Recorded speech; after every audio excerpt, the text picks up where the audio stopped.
नमस्कार दोस्तों, स्वागत है आपका आपके इस अपने चैनल देसी न्यूज़ हिंदी में। विधानसभा चुनाव की कवरेज लगातार जारी है देसी न्यूज़ चैनल पे। इसी कड़ी पे हम आज आए हैं ऐसे इंसान से मिलने जिसको ना किसी पहचान की ज़रूरत है और ना ही किसी परिचय की, बल्कि हमारा गोंडा जिला यानी सारा उत्तर प्रदेश इनको जानता है। 2 बार के पूर्व विधायक कटरा बाजार विधानसभा से और मौजूदा समय में सपा के प्रत्याशी श्री बैजनाथ दुबे जी से मिलने। तो सर जी नमस्कार। नमस्कार भैया। तो सर हम ये पूछना चाहते हैं कि जैसे राजनीति से तो आप काफ़ी समय से जुड़े हुए हैं। मैं एक छोटा सा प्रश्न पूछूंगा कि राजनीति में आने से पहले आप करते क्या थे? हम तो व्यापार करते थे, ट्रांसपोर्ट का काम था और ठेकेदारी भी करते थे, खेती भी करते थे। हाँ, बिजनेस का काम करते हैं मेन चीज़।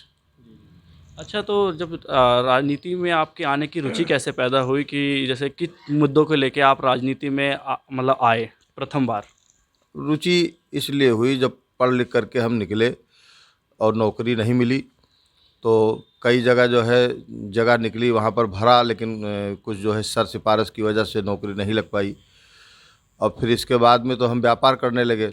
व्यापार करते समय जब मैं ठेकेदारी करता था तो देखता था कि जो अन्य विधानसभाएं हैं वहाँ पर तमाम काम होता था और हमारे यहाँ कटरा बाजार विधानसभा क्षेत्र में कोई काम नहीं होता था। यहाँ पर दंगा फसाद ज़्यादा होता था। भारतीय जनता पार्टी के पूर्व विधायक श्री राम सिंह थे। श्री राम सिंह के जो है उनके नेचर में था दंगा फसाद, तो हिंदू और मुसलमान हमेशा लड़ा लड़ा करके वो वोट लेते रहते थे, विकास का काम कोई नहीं करते थे। तो हमको लगा कि यहाँ पर जो है शांति होना चाहिए, तभी विकास हो सकता है। तो धीरे धीरे हम भी जो है राजनीति की तरफ अग्रसर हो गए। अच्छा सर, ये हिंदू मुस्लिम दंगों से याद आया कि बीजेपी आपकी पार्टी पे आरोप लगाती है कि आपकी पार्टी सिर्फ एक पक्ष को लेके चलती है और मतलब और पार्टी भाजपा बीजेपी के लोग आपकी पार्टी पे आरोप लगाते हैं दंगा फसाद करने का। तो क्या ये आरोप आप उन पे लगा रहे हैं और आप पे लगा रहे हैं, ऐसा कैसे? आज से नहीं, 1937 से पहले हिंदू महासभा, फिर भारतीय जनसंघ, फिर भारतीय जनता पार्टी, ये कहीं भी रहे हैं, ये हर जगह इनका दंगा फसाद करने का, हिंदू मुसलमान को आपस में बांटने का काम इनका हमेशा रहा है। ये हमेशा दंगा किए हैं, आज से नहीं, 1937 से। ये कहते हैं कि जो है देश का बंटवारा जो है कुछ लोगों के नाम कहते हैं, लेकिन देश का बंटवारा, असली बंटवारा हिंदू महासभा के लोगों ने किया। 1937 में इन्होंने कहा, एक अहमदाबाद में इनका अधिवेशन हुआ, उस अधिवेशन में कहा कि यह देश आज़ाद होता है तो हिंदू और मुसलमान इकट्ठा नहीं रह सकते हैं, भारत को जो है दो हिस्सों में बांटना पड़ेगा, एक हिंदू भारत, एक मुसलमान भारत। और वहीं से जो है पाकिस्तान की जो है की आधारशिला बनी। और 1940 में जो है लाहौर अधिवेशन में मुस्लिम लीग ने कहा कि कुछ हमारे हिंदू साथियों ने हमको मौका दे दिया है, इसलिए उस मौके पर हमको चूकना नहीं चाहिए, हमें पाकिस्तान की मांग रखनी चाहिए। तो इसलिए शुरू से ही हिंदू और मुसलमान जो है करने का काम इन्होंने किया, इसी से देश बटा। सर 2002 के चुनाव के बाद जब आप पहली बार विधायक चुन के आए कटरा विधानसभा सीट से और 2007 में सरकार ना रहते हुए बसपा की सरकार थी उस समय, तो आपने उन कार्यकाल में 10 साल के कार्यकाल में क्या क्या कार्य करे कि जो आने वाले विधानसभा चुनाव में जनता आप पे दोबारा भरोसा करेगी? शुरू में जब हम 2002 में चुनाव जीते, उस समय बसपा और भाजपा की गवर्नमेंट बनी। 1 साल के बाद, 1.5 साल के बाद जो है समाजवादी पार्टी की गवर्नमेंट बनी। मैंने देखा कि सब जगह जो है नदी है, टेढ़ी नदी, तो जगह जगह वो काट देती है, आवागमन पूरी तरह से बाधित है।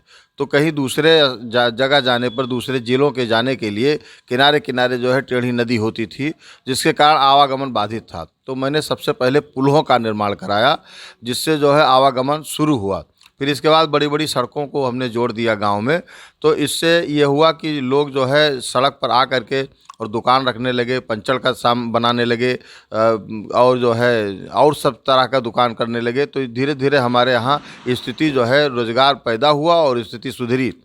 तो उसके नाम पर तीसरी बात, सबसे बड़ी बात जो वहाँ उस समय थी, उस समय 17 करोड़ रुपया गन्ने का बकाया था, जो करीब 6-7 साल से किसानों का बकाया था। किसानों की शादी रुकी थी, लड़के तमाम पढ़ाई छोड़कर लौट आए थे जो पढ़ रहे थे बाहर गन्ने के पैसे के बल पर।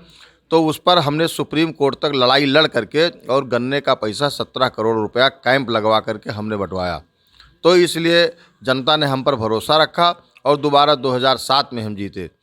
सर इसी पे पूछना चाहता हूँ कि 2007 के बाद 2012 का जब आपकी सब समाजवादी पार्टी की सरकार बनी पूर्ण बहुमत में उत्तर प्रदेश में, तो ऐसे क्या कारण थे कि उस समय आपकी मतलब आप विधायक नहीं रहे और उसके बाद भी 2017 में भी आप नहीं रह पाए, 10 साल आप लगातार सत्ता से दूर रहे।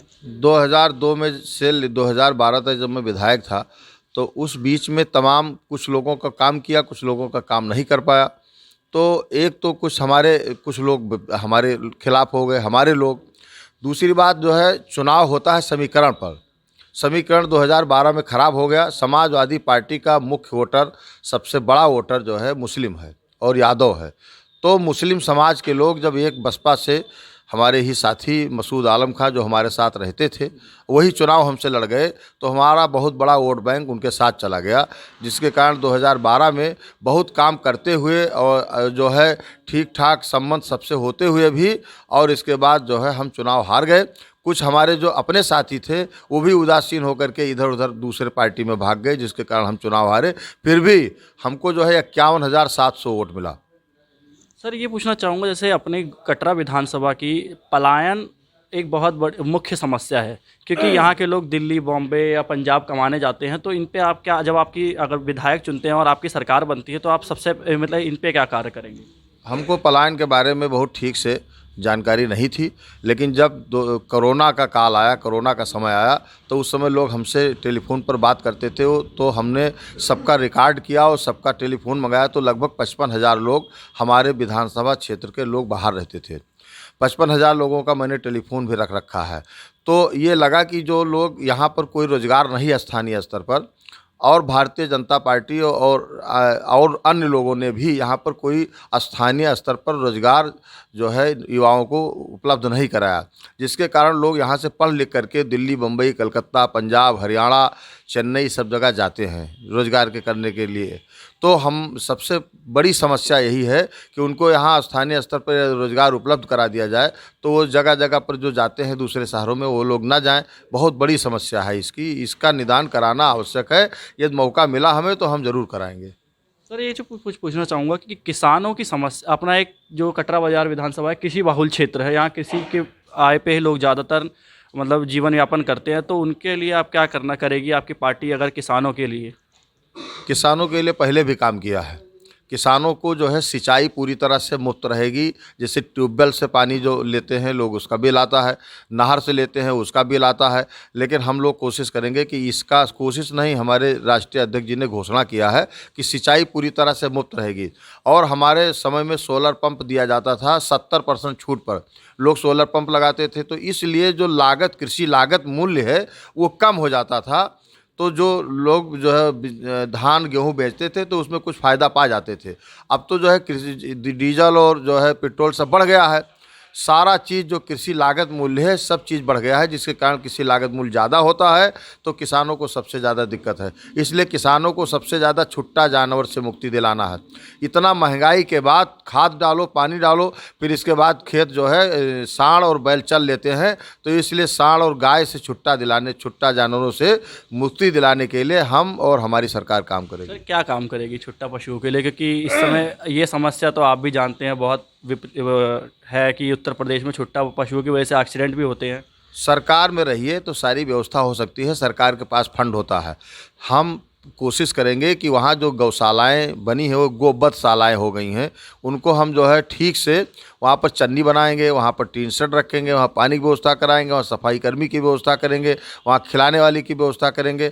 और सबसे ज़्यादा जो हमारे समझ में आ रहा है कि यदि हम गोबर खरीदना शुरू करेंगे तो लोग अपनी गाय और अपना जो है सब चीज़ बाहर नहीं छोड़ेंगे। हम कोई ऐसा व्यवस्था करेंगे जिससे लोग स्वयं जो है अपना गाय और अपना जानवर अपने घर पर बांधेंगे। सर आपकी पार्टी मौजूदा विधायक पे आरोप लगाती है कि उन्होंने 10 साल कुछ काम नहीं करा, और जो 2017 से अभी जो 22 तक जो सरकार चल रही है उन्होंने सिर्फ फीता काटने का काम करा है, कि जो पिछली सरकार की, आपकी सरकार की योजना थी समाजवादी की, उन्हीं पे सिर्फ फीता काटा, कुछ नई योजना नहीं लाई। तो इस पे आप क्या कहेंगे? 2002 में जब हम विधायक हुए थे तो उस समय जिला योजना से बिजली लगती थी। 5-5 गांव उस समय बिजली लगती थी। 5 गांव जिसकी बिजली मैंने 2002 से लेकर के 7 तक लगवाया। 7 के बाद राजीव गांधी विद्युतीकरण योजना चयनित हो गई तो जिला योजना खत्म हो गई। 2002 से 7 तक जिन गांवों पर मैंने विद्युतीकरण कराया था उसमें योगी और मोदी का बोर्ड लगा है। तो इसका मतलब यह है कि वो फीता काटने का काम, इसीलिए हमारी पार्टी कहती है कि वो फीता काटने का काम करते हैं। जब 2002 से 7 तक योगी और मोदी का पता नहीं था तब कहाँ से बोर्ड लग गया। ऐसे फिर जो है जहाँ यहाँ स्वास्थ्य भवन जितने बने हैं उसमें जो है उनका बोर्ड लग गया, जबकि उस समय बसपा की गवर्नमेंट थी जब बना था। और हमारी समाजवादी पार्टी की सरकार जब 12 से 17 तक थी तो उसमें जो सड़कें, बड़ी बड़ी सड़कें बनाई गई उस पर बोर्ड उखाड़ करके अपना बोर्ड लगा लिया गया।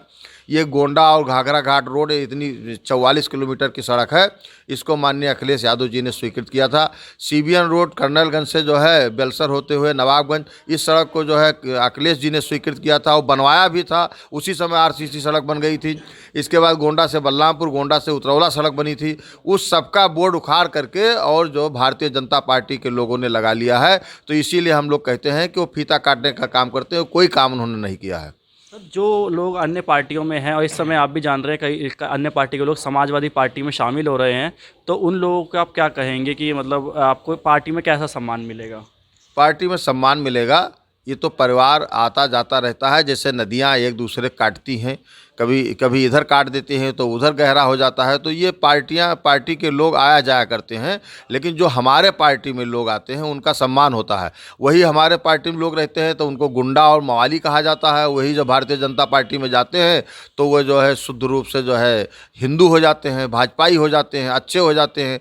हमारे यहाँ जो भी आएगा उसका सम्मान होगा। बहुजन समाज पार्टी से, भाजपा से तमाम लोग जुड़ रहे हैं और अभी 2-4 दिन में हमारे विधानसभा क्षेत्र में और भारतीय जनता पार्टी वाले जुड़ने वाले हैं और ज्वाइन करने वाले हैं, उनका भी मैं सम्मान करूंगा। और जो आने वाले हैं जिसे टिकट नहीं मिला है तो तमाम लोग निराश, उदास, हताश हैं, उनका मैं सम्मान करता हूं, उनका मैं स्वागत करता हूं। हमारे पार्टी में आवें, उनका पूरा स्वागत होगा, सम्मान होगा, उनका पूरा काम होगा, उनके लोगों का काम होगा। सर, जैसे आपका जो कटरा विधानसभा है उसमें कई जात धर्म के लोग रहते हैं, हिंदू मुस्लिम, तो उन पे आप कैसे समन्वय बैठा के रखेंगे आपसी समझौता? हम 10 साल रहे, 2002 से और 2012 तक कभी कोई दंगा फसाद नहीं हुआ। हम हिंदू और मुसलमान नहीं देखते हैं, हम जायज़ काम देखते हैं, न्याय संगत काम होगा। यदि हिंदू अच्छा काम करेंगे, हिंदू गड़बड़ काम करेंगे तो उनके खिलाफ मैं रहूँगा। मुसलमान गड़बड़ काम करेंगे, जो समाज में जो है विरोध पैदा हो, समाज में वैमनस्य पैदा हो, तो हम किसी मुसलमान के साथ नहीं हैं। हम हिंदू और मुसलमान नहीं हैं, हम सब इंसाफी आदमी हैं, इंसाफ करते हैं, चाहे हिंदू हो चाहे मुसलमान हो। इसलिए कोई दंगा फसाद हमारे समय में नहीं होता है। सर, आने वाले चुनाव में आपको जनता का रुख किस तरफ दिखता है जब आप क्षेत्र में निकलते हैं? जनता का रुख एकदम हमारे तरफ। हम जितना चल लेंगे, जितना गांव हम चल लेंगे, उसी तरह लोग 60% 70% हमारे हर गांव में हमसे जुड़ते जाते हैं। जिस गांव में मैं कभी नहीं जीता हूं उस गांव में मैं जाता हूं, वहां पर 50-60% लोग हमारे साथ निकल पड़ते हैं। इसलिए बहुत बढ़िया माहौल है। हमारे जो साथी लोग हैं, जो हमारे सेक्टर और बूथ अध्यक्ष लोग हैं, उनसे मेरी प्रार्थना यही है कि वो भी जिस तरह हम मेहनत कर रहे हैं उस तरह मेहनत करेंगे तो जो है लगभग 50,000 वोट से समाजवादी पार्टी कटरा बाजार में जीतेगी। सर, जैसे आप अपने विरोधियों को क्या बोलना चाहेंगे इन चुनावों में? विरोधियों को कहना चाहेंगे कि वो अब उनका कार्यकाल समाप्त हो गया। 10 साल मेरा था, 10 साल उनका बीत गया है, अब वो 10 साल चुपचाप बैठें, यही मेरा उनसे कहना है। और उन्होंने बहुत शोषण और अत्याचार किया है, जनता उसका बदला लेने वाली है। गांव में कहीं ठहर नहीं पाते हैं, जहीं वोट मांगने जाते हैं वहाँ विवाद होता है, वहाँ लोग इनसे जवाब सवाल करते हैं, जवाब नहीं दे पाते हैं, इसलिए बैठ करके गाड़ी चले आते हैं, इसलिए वो चद्दर ओढ़ लें, सोएं। अंतिम प्रश्न सर, जैसे आप अपनी जनता को क्या कहेंगे कि आने वाले चुनाव में आपका किस तरह से साथ दें या कैसे आपका सहयोग करें? जनता से मेरी यही प्रार्थना है कि 10 साल मेरा कार्यकाल आपने देखा है और खूब विकास किया मैंने। पूरा समय जो है 18-18 घंटा मैंने जनता को दिया है। तो इसलिए एक बार आप हमको मौका दीजिए। 5 साल में यदि हम काम नहीं कर पाएंगे, आपको काम नहीं दिखेगा, आपको विकास नहीं दिखेगा, आपको शांति नहीं दिखेगी, आप अपने जीवन स्तर में जो है अच्छा बदलाव नहीं पाएंगे, तो हमको 5 साल के बाद हमको फिर हटा दीजिएगा। लेकिन अब की बार बहुत आवश्यक है, क्योंकि कटरा बाजार क्षेत्र की जनता बहुत पिछड़ चुकी है, जाति और धर्म और संप्रदाय में उलझ गई है। इसलिए जो है एक बार फिर पिछला जो कार्यकाल हमारा था उसको लाने का काम करें। हम विकास करेंगे, आपकी सेवा करेंगे, सम्मान करेंगे, लोगों को ऊपर उठाएंगे, नौकरी दिलाएंगे, छुट्टा जानवरों से मुक्ति दिलाएंगे। सारा काम जो आपके चाहने वाला है, सारा काम हम करने के लिए तैयार हैं और आप पर समर्पित हैं। आप हमारा साथ दीजिए। तो वीडियो अच्छा लगा तो प्लीज़ इस चैनल को लाइक, सब्सक्राइब और शेयर करें। तो हम विदा करते हैं, दुबे जी से नमस्कार करते हैं। जय हिंद, जय भारत।